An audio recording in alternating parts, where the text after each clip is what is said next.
For 3 long weeks, this man and I have not been able to do this show because it was preempted on ESPN2 by various sports events. So for 3 weeks, I have stored up opinions for this man.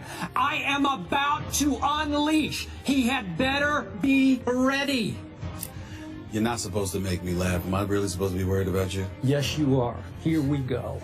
It's now FOP, that's friend of the program, Jerry Ferrara. Die Hard All Things Knicks, starring in the All Things New York, excuse me, starring in the Entourage movie. Thanks so much for joining us. I'm sorry, I haven't recovered from the back yet. Just watching some of those highlights, it just hurt my soul.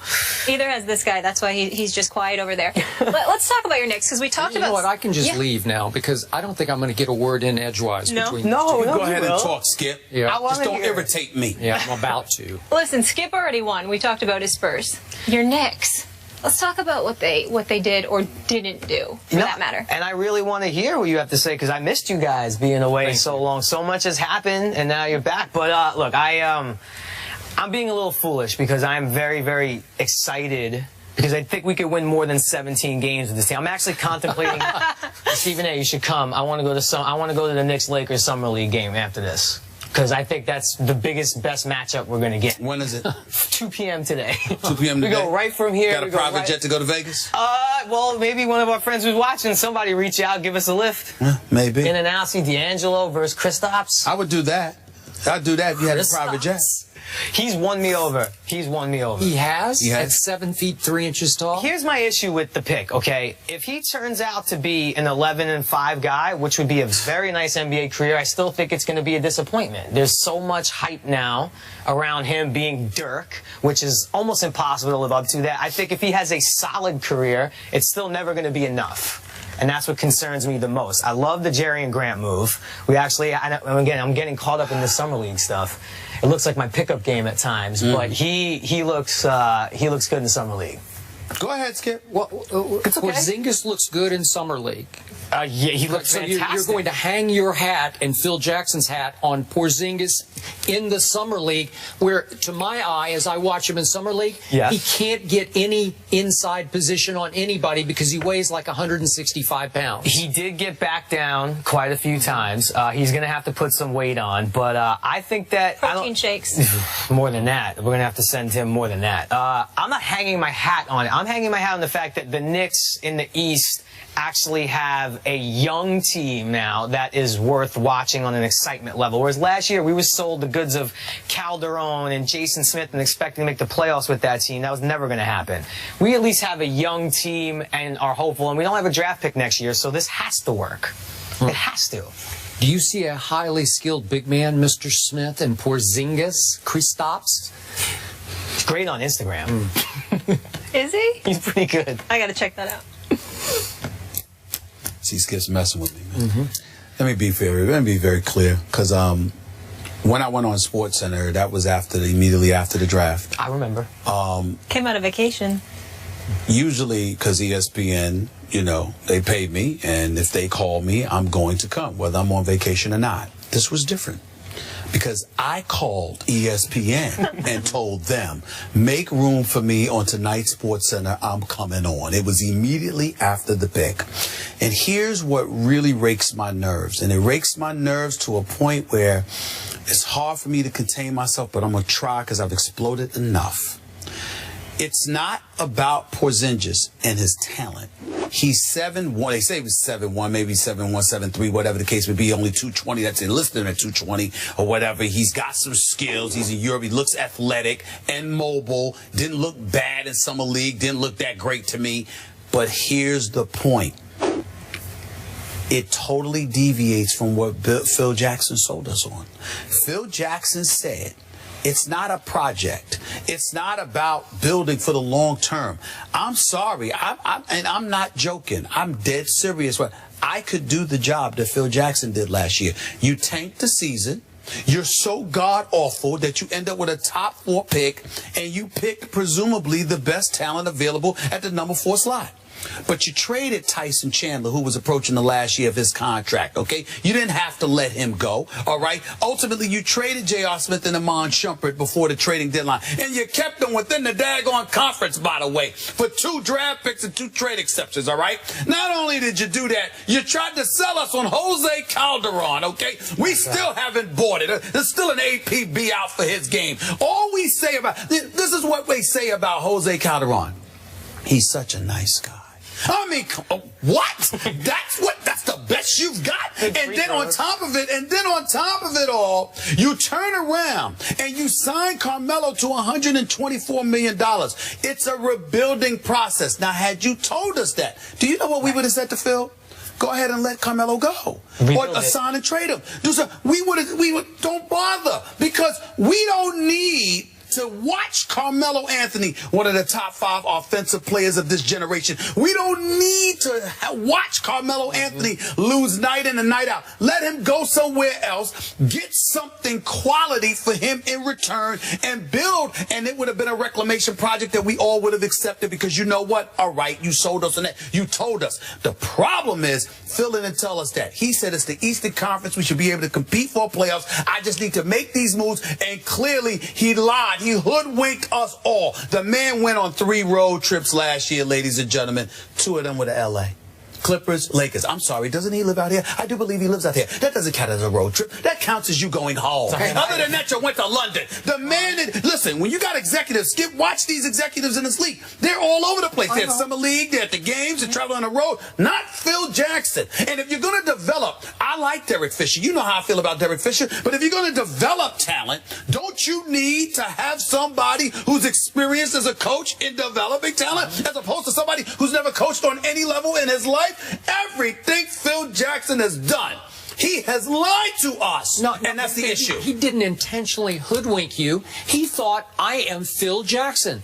I will set up shop in New York City. I will open my arms and they will come. All the big free agents will come to New York because they'll want to serve me. So he didn't lie to us. No. He lied to himself. He deluded because he's so himself. arrogant, so he deluded himself. Yeah. Either way, you lied, damn it. Let's get technical, Miss Samantha. Right. You lied to yourself, you lied to us. It's all the same to me, because you didn't tell the truth. And in the end, here's what it comes down to. And I'm getting sick and tired of people who cover sports not picking up on this, especially when it comes to the NBA. When you are an executive and you don't recruit in free agency, you are not doing your job. True. Yeah, you can go and draft. We got scouts and player personnel directors for that. The executive is supposed to be the dude that sits there and says, this is what I'm building. Come here. And Phil Jackson clearly is. Robin Lopez. He's not bad. I like Aaron Aflalo. Listen, Robin Lopez is a role player. Aaron Aflalo can play. But listen, Aaron Aflalo, Robin Lopez, and Jerry and Grant. Williams. Listen, Jerry and Grant, stop it. Jerry and Grant. Listen, Jerry and Grant out of Notre Dame is a really quality point guard. You don't need a point guard in the triangle. No. Just everywhere you turn, it's just awful. Just awful. There's a bigger problem now that's happening too, is because clearly free agents want to go to winning teams, as Monroe proved. So if it's another 18-win season, thank you, Molly, because we lost out on Greg Monroe to Milwaukee, who, by the way, Jason Kidd is doing a hell of a job. Oh, he really is. He is doing a special job. He really, really is. And they had him. Remember, he left the Knicks to go and be the coach of Brooklyn. He was right in your backyard. Everything that's associated with the Knicks, they lose. Okay, Everything. I am sick of talking about the New York Knicks because they bore me now. So let's talk about a team that does not bore me. Your Giants. Because I think they will be a threat to my Dallas Cowboys in the NFC East this year, though they might be missing their best pass rusher because of fireworks. Your thoughts?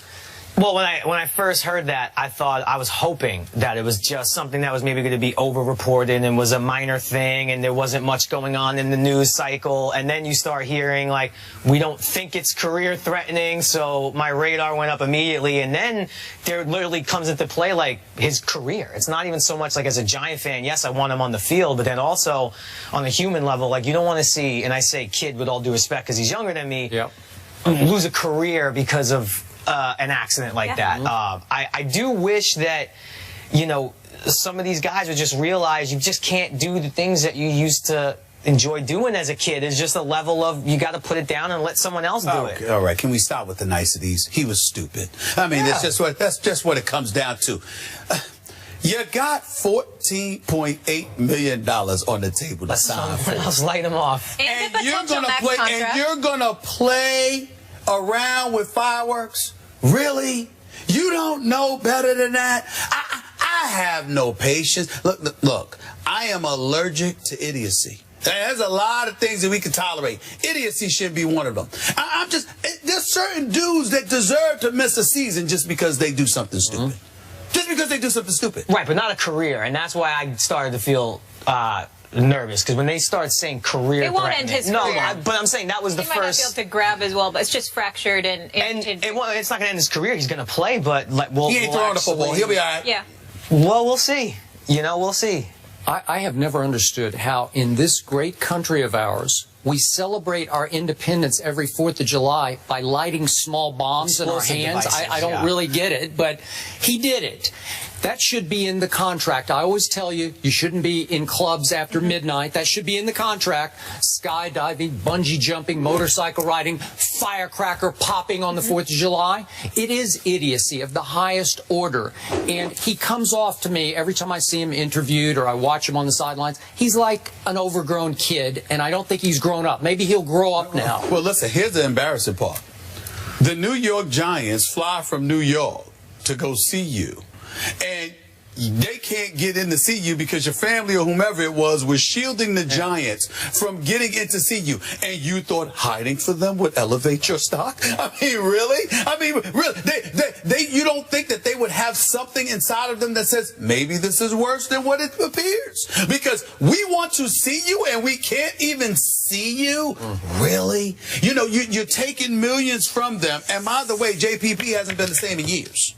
He hasn't been what he used to be. After that back injury, it was never the same. He did have a decent amount of stats. No, he's big time. He's a big time talent when healthy. They need him.